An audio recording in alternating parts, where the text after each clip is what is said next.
Hello, good evening, students. Today in 11th class physics, we are continuing our discussion on vectors. Vectors में अभी हम लोगों ने vectors से related products define किए थे और अभी हमने इसमें ये बताया था last class में कि भाई ये नया topic क्यों, इसकी ज़रूरत क्या पड़ी. तो अभी हम लोगों ने बोला था कि भाई तीन टाइप के products possible हैं, स्केलर एंड वेक्टर, फिर वेक्टर एंड वेक्टर को मल्टीप्लाई करके स्केलर आंसर में, वेक्टर एंड वेक्टर को मल्टीप्लाई करके वेक्टर आंसर में. तो ये दो टाइप के प्रोडक्ट्स की ज़रूरत है. बेसिकली ये दोनों को ही अभी हम लोग डिफाइन करेंगे. हम लोगों ने बोला दो टाइप के वेक्टर प्रोडक्ट्स की ज़रूरत है जिसमें वेक्टर और वेक्टर को मल्टीप्लाई करने पर स्केलर आंसर में आ जाए और वेक्टर को मल्टीप्लाई करने पर वेक्टर आंसर में आ जाए. और स्केलर और वेक्टर को अगर आप मल्टीप्लाई करोगे तो इसका आंसर वेक्टर में ही आएगा. तो इसका एग्जांपल अभी हमने आपको दे दिया था भाई कि force is equal to what, mass into acceleration. ये एक स्केलर क्वांटिटी है, ये एक वेक्टर क्वांटिटी है और फोर्स भी एक वेक्टर क्वांटिटी है. तो scalar into vector will always be a vector. So there is no doubt about this. So we have not made any sort of further discussions on this. तो अभी हमने ये वाली चीज को बिल्कुल भी डिस्कस नहीं किया, थोड़ा सा भर बता दिया कि भाई स्केलर और वेक्टर को मल्टीप्लाई करने पर वेक्टर ही आंसर में आएगा. फिर अभी हमने इसको इलैबोरेट किया था कि भाई वेक्टर्स और वेक्टर्स को मल्टीप्लाई करने पर आंसर अगर स्केलर आ जाए, है ना, तो इसको अभी हम लोग स्केलर प्रोडक्ट बोलते हैं. तो सबसे पहला अभी हम लोगों ने स्केलर प्रोडक्ट डिफाइन किया था. स्केलर प्रोडक्ट इसको क्यों बोलते हैं? क्योंकि इसका आंसर जो है स्केलर आएगा और इसका आंसर स्केलर कब आएगा? जब आप दो वेक्टर्स को मल्टीप्लाई करेंगे. तो scalar product of two vectors, है ना, इसको अभी हम लोग बहुत डिटेल में अगर हेडिंग लिखें तो this is what scalar product of two vectors. और दूसरा टाइप है vector product of two vectors. इनको अभी हम लोग बहुत डिटेल में लास्ट क्लास में डिस्कस कर चुके हैं. शॉर्ट में भर अभी हम लोग रिवाइज करेंगे कि भाई ए डॉट बी होता क्या है.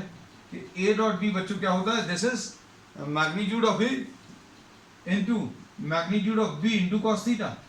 ये सिंपल सी डेफिनेशन थी. इसमें दो वेक्टर्स को मल्टीप्लाई करने पर, दो वेक्टर्स को मल्टीप्लाई करने पर आंसर इसका स्केलर आया है. स्केलर आया है ये कैसे पता चला? ऑन मल्टीप्लाइंग टू वेक्टर्स, ये एक वेक्टर है और ये भी एक वेक्टर है और दो वेक्टर्स को मल्टीप्लाई करने पर जो आंसर आया वो स्केलर. स्केलर क्यों है? क्योंकि ये एक मैग्नीट्यूड है, ये भी एक मैग्नीट्यूड और कॉस थीटा भी एक नंबर है. मतलब ये एक सिंपल नंबर है बिना डायरेक्शन का, मतलब ये ऐसा कुछ होगा, ये भी कुछ ऐसा नंबर होगा और कॉस थीटा भी कुछ नंबर होगा. तो आंसर में कोई सेंस ऑफ डायरेक्शन नहीं है. तो आंसर इसका स्केलर आया. ए डॉट बी का जो आंसर आया वो स्केलर आया. Therefore we say that on multiplying these two vectors you are getting scalar as the answer. Therefore this is termed as scalar product. इसको स्केलर प्रोडक्ट नाम दिया. और चूंकि इसके बीच में डॉट लगा हुआ है इसलिए अभी हम लोग बोलते हैं ये जो प्रोडक्ट है इसमें दोनों वेक्टर्स को मल्टीप्लाई करने के लिए जो सिंबल यूज करते हैं वो एक डॉट यूज करते हैं, इसलिए अभी हम लोग इसको डॉट प्रोडक्ट भी बोलते हैं. So we have discussed, we have already discussed all these aspects in the previous class. फिर इसमें अभी हमने थीटा के बारे में भी बिल्कुल याद करने को कहा था कि theta is the angle between the two vectors. Theta is the angle between the two vectors when these two vectors are joined from tail to tail. मतलब दोनों जब को इनिशियल वेक्टर्स हैं यानी कि सेम पॉइंट से स्टार्ट हो रहे हैं तब ए और बी के बीच में जो एंगल है वो थीटा लेना है. अब इसका एक एग्जांपल भी दिया था that we are not discussing at this stage. अभी हम लोगों ने ये बोला था कि बस थीटा में ये भर ध्यान रखना है कि थीटा आपको दोनों वेक्टर्स के बीच का तब लेना है जब दोनों वेक्टर्स सेम पॉइंट से स्टार्ट हो रहे हैं. मतलब both the vectors are joined from tail to tell.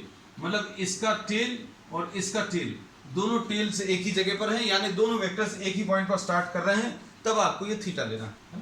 तो ए डॉट बी की value magnitude of A into magnitude of B into cos theta. फिर इसके बहुत सारे केसेस लिए थे अभी हम लोगों ने. बहुत सारे केसेस क्या क्या थे बच्चों? We are having a quick revision of everything. Theta 0, theta 180, theta की वैल्यू 90 और थीटा की वैल्यू स्मॉलर देन 90 और थीटा ग्रेटर देन 90, है ना. तो इसमें अभी हम लोगों ने बोला थीटा इज इक्वल टू 0 अगर है तो ए डॉट बी की वैल्यू बच्चों, ए डॉट बी की वैल्यू मैक्सिमम आती थी और ये मैक्सिमम वैल्यू कितनी आएगी? ए बी कॉस 0 यानी कि ए बी आ जाएगा maximum positive. Maximum positive values आती थी, और ए डॉट बी की वैल्यू मैक्सिमम नेगेटिव कब आती थी, जब थीटा की वैल्यू 180 है, और ये कितना आ जाएगा माइनस ए बी है। तो since we have discussed all these aspects we are having a quick revision. ये सारी चीजें अभी हम लोग पिछली क्लास का पूरा सब कुछ अभी हम लोग रिवाइज कर रहे हैं, इसलिए जल्दी जल्दी करेंगे। ये सबसे ज्यादा इंपॉर्टेंट है। जब थीटा की वैल्यू बच्चों 90 है तो ए डॉट बी की value magnitude of A into magnitude of B into cos 90 यानी कि 0 आएगा। This is the most important case. और इसमें अभी हमने ये बोला था कि वेक्टर्स अगर परपेंडिकुलर हैं, if the vectors are perpendicular then their dot product is 0, है ना। यही चीज अभी हमने बताई थी कि इनका डॉट प्रोडक्ट जो है 0 आएगा। इसका कन्वर्स भी कह सकते हैं, that if the dot product is 0, if dot product is 0 then the vectors are perpendicular to each other। अगर डॉट प्रोडक्ट 0 है तो वेक्टर्स जो है परपेंडिकुलर होंगे। फिर थीटा स्मॉलर देन 90 अगर है, थीटा स्मॉलर देन 90 है तो cos थीटा बच्चों पॉजिटिव आएगा, और थीटा ग्रेटर देन 90 तो cos थीटा नेगेटिव आएगा। थीटा बच्चों अगर स्मॉलर देन 90 है, मतलब थीटा की value greater than 0 smaller than 90 है तो cos थीटा की वैल्यू पॉजिटिव, और थीटा अगर ग्रेटर देन 90 है, 180 से बड़ा तो एंगल होगा नहीं, 90 और 180 के बीच में ही एंगल होंगे। अब थीटा 90 और 180 के बीच में तो cos थीटा नेगेटिव है। अब cos थीटा के ऊपर क्या चीज डिपेंड करती है बच्चों, हम लोग ये कहते हैं cos थीटा के ऊपर डिपेंड करता है क्या, a डॉट बी। तो a डॉट बी बच्चों magnitude of a into magnitude of b into cos theta, तो cos थीटा कितना है, पॉजिटिव है, तो ये तो पॉजिटिव होगा, ये भी पॉजिटिव होगा, ये भी पॉजिटिव, तो a डॉट बी की वैल्यू बच्चों कैसी आएगी, पॉजिटिव। अब cos थीटा ग्रेटर देन 90 अगर है तो ये कितना आ जाएगा, a डॉट बी की value this will B magnitude of a into magnitude of b into cos theta. cos theta बच्चों कैसा है, नेगेटिव, तो a डॉट बी का आंसर नेगेटिव आएगा, है ना। तो इतने चीजें अभी हम लोगों ने लास्ट क्लास में डिस्कस की थी, and in this initial time we have revised, period अभी हम लोगों ने स्टार्ट किया, आज का लेक्चर स्टार्ट किया है, और सारी चीजें अभी हम लोगों ने इसमें रिवाइज करा दी पिछली क्लास की। अब इसी को अभी हम लोग आगे बढ़ाते हैं। इसमें अभी हम लोगों ने कुछ प्रॉपर्टीज भी डिफाइन की थी, बहुत डिटेल में की थी। क्या क्या लिया था बच्चों, कि एक तो a dot B is equal to b dot A, ये क्या था, ये प्रॉपर्टीज, और ये बच्चों कौन सी प्रॉपर्टी थी, ये कम्यूटेटिव प्रॉपर्टी। और अभी हम लोगों ने बोला a डॉट बी और b डॉट ए बराबर होंगे, और ये किसके बराबर होंगे, ए बी कॉस थीटा, दोनों की वैल्यू ए बी कॉस थीटा आएगी। फिर उसके बाद अभी हम लोगों ने डिस्ट्रीब्यूटिव प्रॉपर्टी ली थी। डिस्ट्रीब्यूटिव मतलब ये है कि a का डॉट प्रोडक्ट अगर आपने रिजल्टेंट ऑफ दीज वेक्टर्स अगर ले लिया, a dot B plus C plus D, अगर ऐसा कुछ ले लिया, तो अब हम लोग इसको कैसा लिख सकते हैं, this can be written as a dot B plus a dot C plus a dot D and so on. ये डिस्ट्रीब्यूटिव प्रॉपर्टी। और लास्ट जो एकदम टॉपिक था पिछली क्लास का, वो क्या, कि किसी वेक्टर को आप उसी के साथ, खुद के साथ अगर डॉट प्रोडक्ट लेंगे तो मैग्नीट्यूड ऑफ ए का स्क्वायर आ जाएगा। क्यों आएगा, क्योंकि magnitude of A into magnitude of B into cos of the angle between A and B, cos of the angle between A and B मतलब कॉस 0 आ जाएगा, क्योंकि ए का ए के साथ एंगल 0 है ना, तो ये मैग्नीट्यूड ऑफ ए स्क्वायर आएगा, और इसको सिंपल ए स्क्वायर भी लिख सकते हैं। So this was what the revision of the entire class of yesterday, है ना। अब हम लोग आज इसी को अब आगे बढ़ाते हैं। देखो अब इसमें इसके बेसिस पर we will be defining some more facts, जैसे dot product of unit vectors.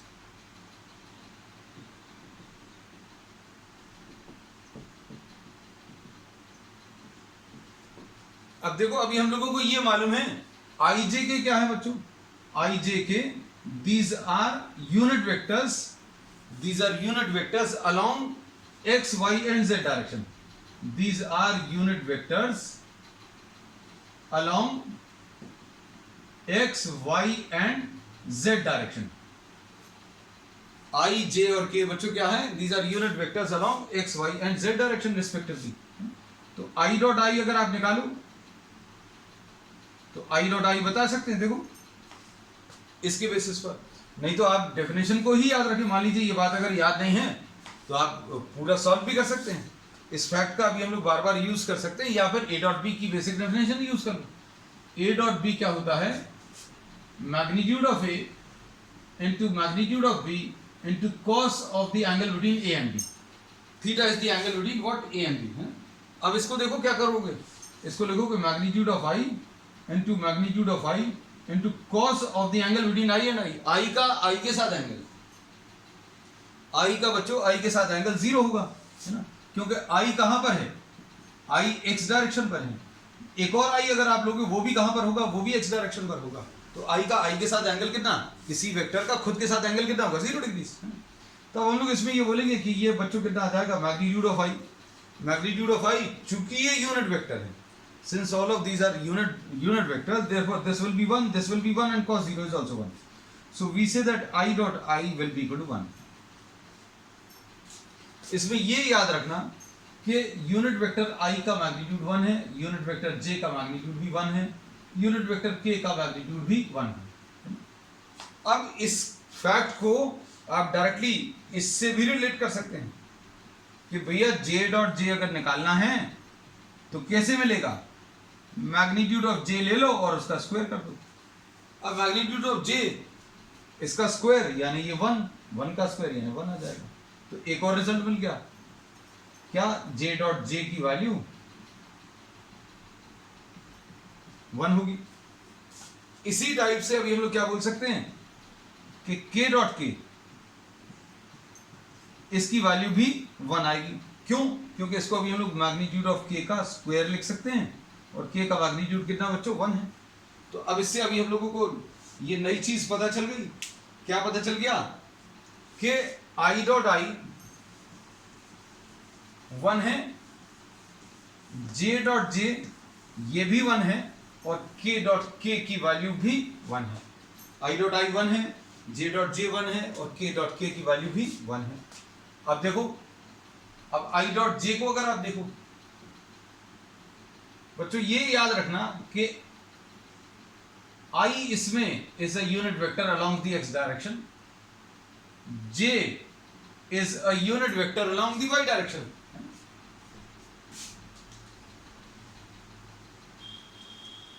अब देखो इसमें अगर ये x डायरेक्शन में है, I J y डायरेक्शन में है, तो I और J के बीच में एंगल, I और J के बीच में एंगल कितना आ जाएगा 90 डिग्री। ये x डायरेक्शन है, ये y डायरेक्शन, ये z डायरेक्शन। तो z डायरेक्शन आप पेपर पे ड्रॉ तो नहीं कर पाते, है ना, x डायरेक्शन, y डायरेक्शन और z डायरेक्शन। तो अब आपको इमेजिन करना पड़ेगा ये है z डायरेक्शन, मतलब I J and K these are mutually perpendicular. Mutually perpendicular का मतलब क्या है, I परपेंडिकुलर टू J है, J परपेंडिकुलर टू K है और K परपेंडिकुलर टू I है। ठीक है, तो अब हम लोग ये कह सकते हैं ये तीनों वेक्टर्स एक दूसरे के परपेंडिकुलर। तो अब इसका यूज क्या है, इसका यूज ये है, अभी हम लोगों ने पिछले रिवीजन जो अभी आज अभी हम लोगों ने रिवीजन लिया है उसमें अभी हमने आपको यही बताया है कि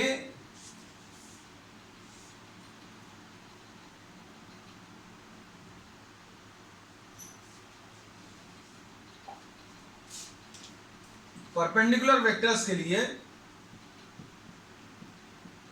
A डॉट बी की वैल्यू बच्चों 0 आती है।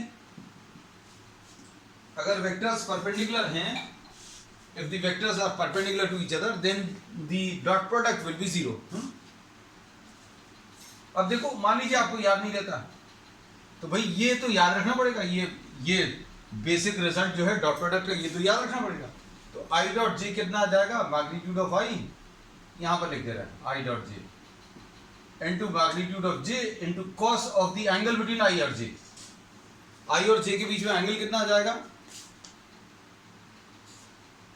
I और J के बीच में एंगल 90 डिग्री, तो ये 0 आ जाएगा। और I डॉट J किसके बराबर होता है, जे डॉट आई के बराबर होता है। ये तो कम्यूटेटिव प्रॉपर्टी से पढ़ लिया है, तो एक रिजल्ट ये पता चल गया। अब इसके बेसिस पर J dot K is equal to K dot J is equal to 0 और I dot K is equal to K dot I. बच्चों ये याद रखना, ये बहुत इंपॉर्टेंट चीज है कि वेक्टर्स अगर परपेंडिकुलर हैं, if the vectors are perpendicular to each other then their dot product will be 0, है ना। क्यों 0 रहेगा ये याद रखना, क्योंकि ए डॉट बी में magnitude of A into magnitude of B into cos theta आता है, और थीटा की वैल्यू कितनी है 90 डिग्री। परपेंडिकुलर वेक्टर्स के लिए थीटा की वैल्यू बच्चों 90 डिग्री है। तो अब हम लोगों को इसमें ये पता चल गया, क्या पता चल गया कि आई डॉट आई की वैल्यू 1 है, जे डॉट जे की वैल्यू 1 है और के डॉट के की वैल्यू 1 है। आई डॉट जे और जे डॉट आई 0 है, जे डॉट के और के डॉट जे की वैल्यू 0 है, आई डॉट के और के डॉट आई की वैल्यू 0 है। अब इसके बाद हम लोग अब वेक्टर्स का डॉट प्रोडक्ट, इसी को अभी हम लोग और आगे एलैबोरेट करते हैं, है ना। अभी जो कॉन्सेप्ट अभी हम लोग सीख रहे हैं बच्चों, उन्हीं कॉन्सेप्ट्स को आगे बढ़ा रहे हैं, है ना। अब सपोज फॉर एग्जांपल अगर आपको वेक्टर्स उनके कंपोनेंट्स के टर्म्स में दिए हुए हैं, है ना। अब जैसे एग्जांपल के लिए ए की value suppose a1i plus a2j plus a3k, ऐसा कुछ है। तो हम लोग क्या बोल सकते हैं, ये बच्चों क्या रहेगा, ये x कंपोनेंट रहेगा, ये y कंपोनेंट और ये z कंपोनेंट, है ना। तो कंपोनेंट्स भी अभी हम लोग पढ़ चुके हैं। तो अब हम लोगों ने ये बोला कि a को आपने किसके टर्म्स में एक्सप्रेस किया, इन टर्म्स ऑफ yj के। अगर याद नहीं हो तो अभी हम याद करा दें, एक सिंपल सा डायग्राम बना दे रहे हैं और इसी को याद रखना।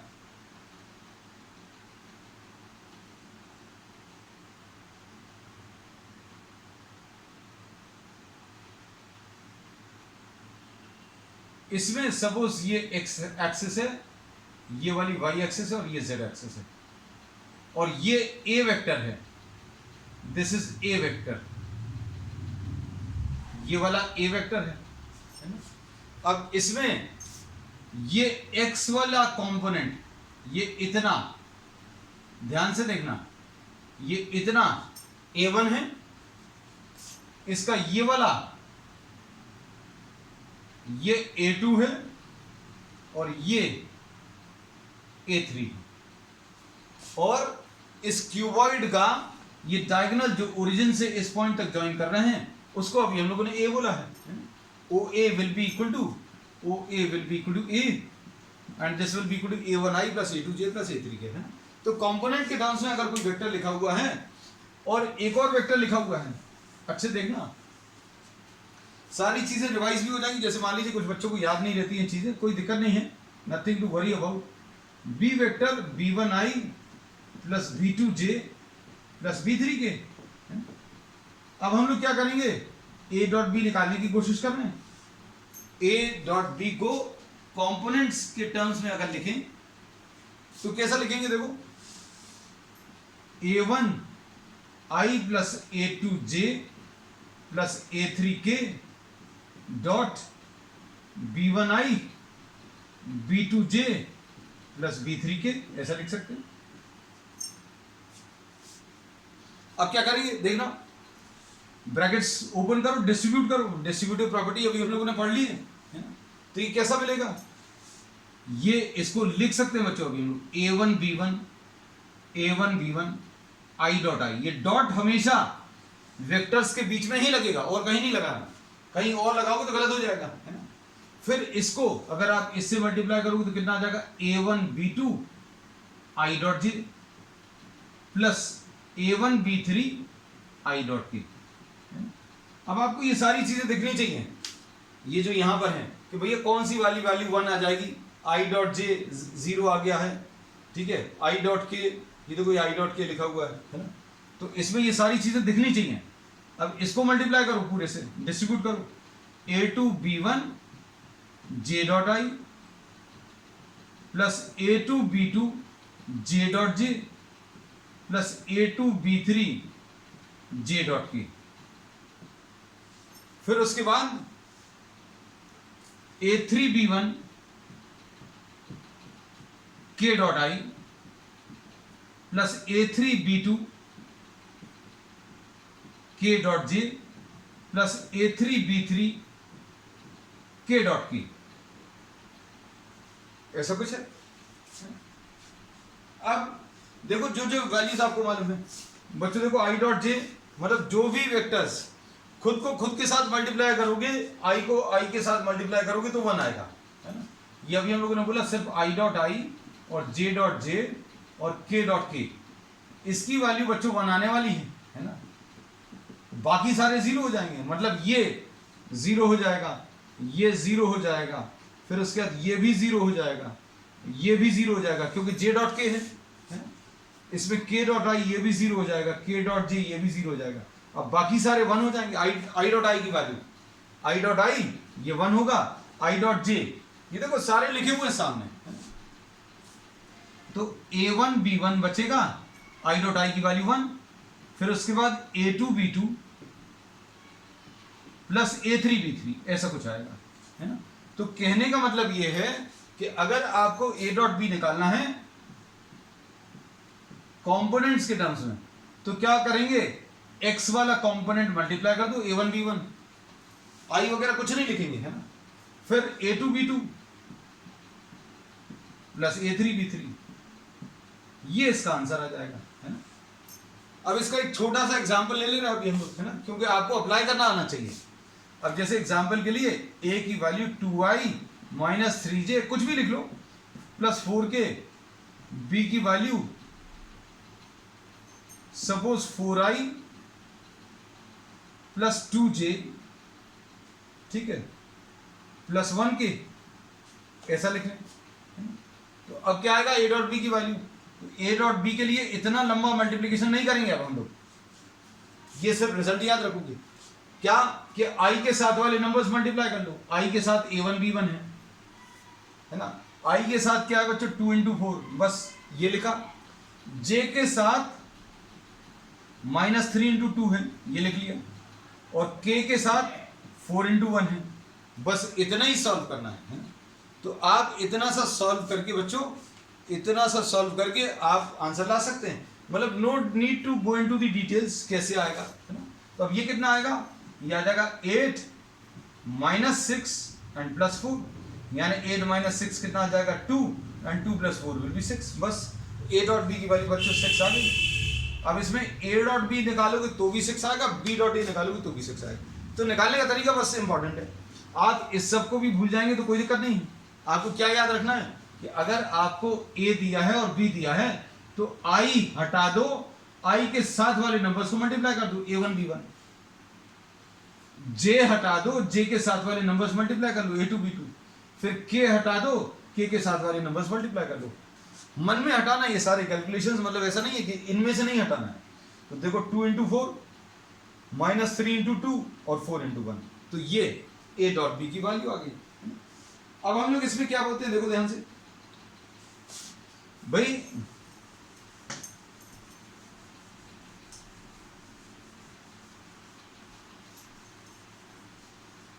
जस्ट ट्राई टू सी, ये ए और बी जो दिए हैं, अब किसी किसी के मन में ये आ सकता है कि भाई ये ए डॉट बी आपने ऐसा बता दिया, लेकिन ये तो ऐसा होता था, magnitude of A into magnitude of B into cos theta. हाँ बिल्कुल सही है, लेकिन कंपोनेंट्स के टर्म्स में सॉल्व करने का एक अलग तरीका बता दिया, और नहीं तो ये फॉर्मूला तो है ही, ये this is the universal formula, और इसी की मदद से अभी हम लोगों ने कंपोनेंट्स वाला ये तरीका डिफाइन किया है। लेकिन अब ऐसा ये जो तरीका अभी हमने ले लिया तो इसका आंसर तो पता चल गया, है ना।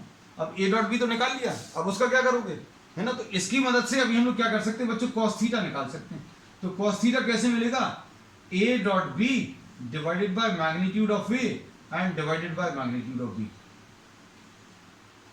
तो ये इस चीज का यूज इसमें कर सकते हैं। तो a डॉट बी तो मालूम है आपको, a डॉट बी तो निकाल दिया। a डॉट बी निकालने का तरीका हम बार बार रिपीट कर रहे हैं कि i के साथ वाले नंबर्स मल्टीप्लाई कर लो 2 इंटू 4, j के साथ वाले नंबर्स -3 इंटू 2 और k के साथ वाले नंबर्स 4 इंटू 1, और रिजल्ट निकाल लो, a डॉट बी आ गया। मैग्नीट्यूड कैसे निकालते थे भूल गए होंगे शायद, मैग्नीट्यूड ऑफ ए देखो हम सब याद कराएंगे, चिंता मत करना। मैग्नीट्यूड ऑफ ए अगर आपको निकालना तो निकालने का तरीका क्या है, रूट लगा लो, रूट लगा लिया, आई के साथ वाला नंबर स्क्वायर कर दो, आई के साथ 2 स्क्वायर है प्लस -3 का स्क्वायर, जे के साथ वाला नंबर स्क्वायर कर दिया, और के के साथ वाला नंबर 4 का स्क्वायर। बस ये सॉल्व हो गया, ये मैग्नीट्यूड ऑफ ए मिल गया। भाई ये सब क्यों कर रहे हैं तो अभी पता चल जाएगा। ये कितना आ गया, 4 प्लस 9 प्लस क्या 16, तो √29 आ गया magnitude of A. Magnitude of B कितना आएगा बच्चों, देखो इससे ये कितना आएगा, इससे आई के साथ जो नंबर है उसको स्क्वायर करो, यानी 4 का स्क्वायर प्लस 2 का स्क्वायर। जहां पर माइनस साइन आ जाए तो माइनस साइन का थोड़ा रिस्पेक्ट करना है को, है ना। कैसा रिस्पेक्ट करना भाई, माइनस साइन गड़बड़ कर देता है। शुरू से बच्चों की जो गलतियां होती है बचपन से, वो किस में, प्लस माइनस में। So wherever you are having a minus sign you have put a bracket, है ना। तो ब्रैकेट को स्क्वायर करोगे तो वही पॉजिटिव ही आएगा, है ना। तो बाकी तो अभी आप डायरेक्टली लिख सकते हैं, नहीं तो किसी के मन में आएगा भैया कहीं पर ब्रैकेट नहीं लगाया, -3 में लगा दिया, है ना। तो माइनस साइन अलग ही चीज़ है, ये याद रखना। माइनस साइन को याद रखकर कि भाई ये गलतियां इसी की वजह से होती हैं, तो उसमें थोड़ा सा रिस्पेक्ट दे दो माइनस साइन को, कैसे, ब्रैकेट्स लगा दो, है ना।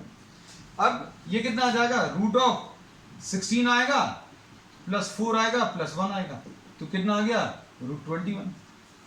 तो अब हम लोगों को ये पता चल गया 16 प्लस 4 प्लस 1, ये बी आ गया, मैग्नीट्यूड ऑफ बी। अब देखो ए डॉट बी मालूम है, मैग्नीट्यूड ऑफ ए भी मालूम है, मैग्नीट्यूड ऑफ बी भी मालूम है, वैल्यूज रख दो cos थीटा मिल जाएगा, है ना।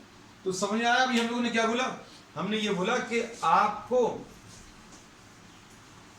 अगर कार्टेशियन फॉर्म में वेक्टर्स दिए हैं या कंपोनेंट फॉर्म में वेक्टर्स दिए हुए हैं तो ए डॉट बी निकालने का तरीका सीख लिया। अब ए डॉट बी निकालने का तरीका सीखा, अब इसके बेसिस पर अभी हम लोगों ने cos थीटा निकालना सीख लिया। तो cos theta is equal to A dot B divided by magnitude of A into magnitude of B.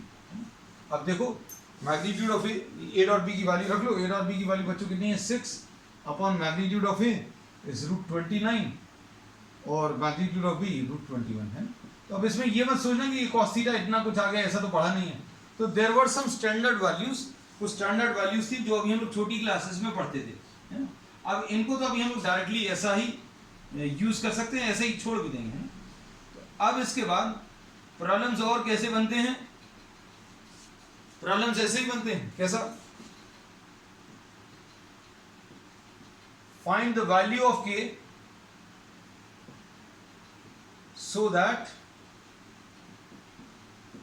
a is equal to 2i minus kj। अरे यार k नहीं लिखते हैं ना, k तो यूनिट वेक्टर, कुछ और लिख लेते हैं ना, इसको क्या लिख लेंगे, m लिख ले रहे हैं। find the value of m so that a is equal to 2i minus mj plus 3k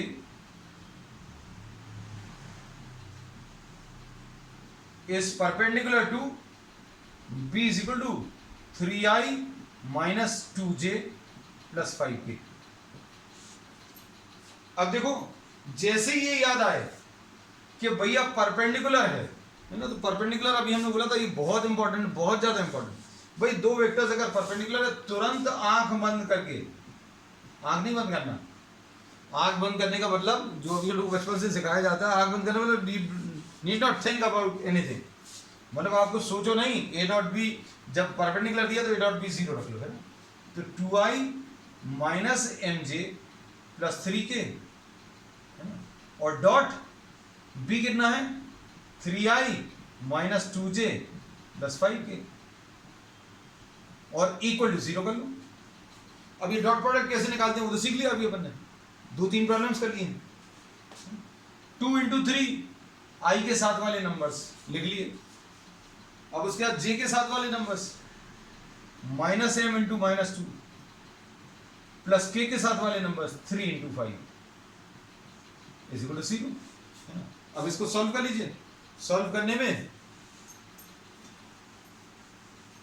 इसको रब कर दे रहे, यहां पर सॉल्व कर दे, तो ये कितना आ जाएगा 6 plus 2m, 6 plus 2m plus 15 is equal to 0, है ना। तो कितना आ जाएगा 2m plus 21 is equal to 0 और 2m is equal to minus 21 और m इज इक्वल टू कितना कितना माइनस 21/2। तो अब हम लोगों को ये पता चल गया क्या कि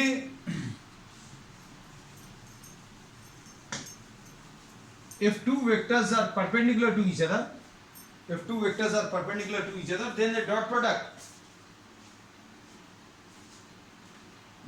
dot product is 0 है ना। अब देखो नेक्स्ट इसमें अभी हम लोग और टाइप क्या मिल सकता है, जैसे सपोज आपको कभी कभी ऐसा भी कुछ सॉल्व करने को दिया जाता है in terms of A and B, 2a minus 3b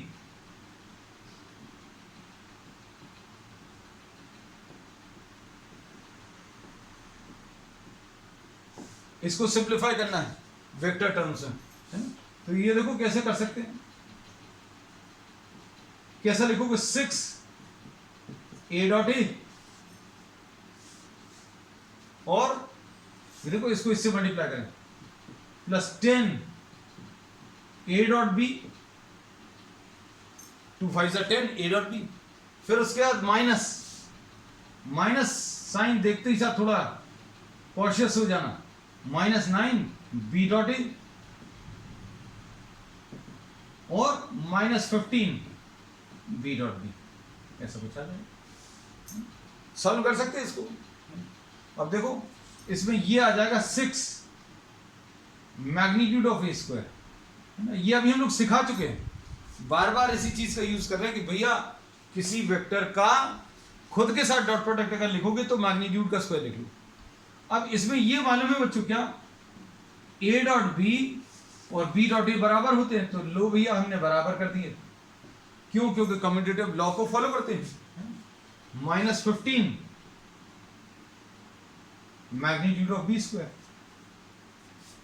अब ये सॉल्व करने पर कितना आ जाएगा, ये 10 a dot B minus 9 a dot B, ये 6 magnitude of A square plus a dot B minus 15 magnitude of B square.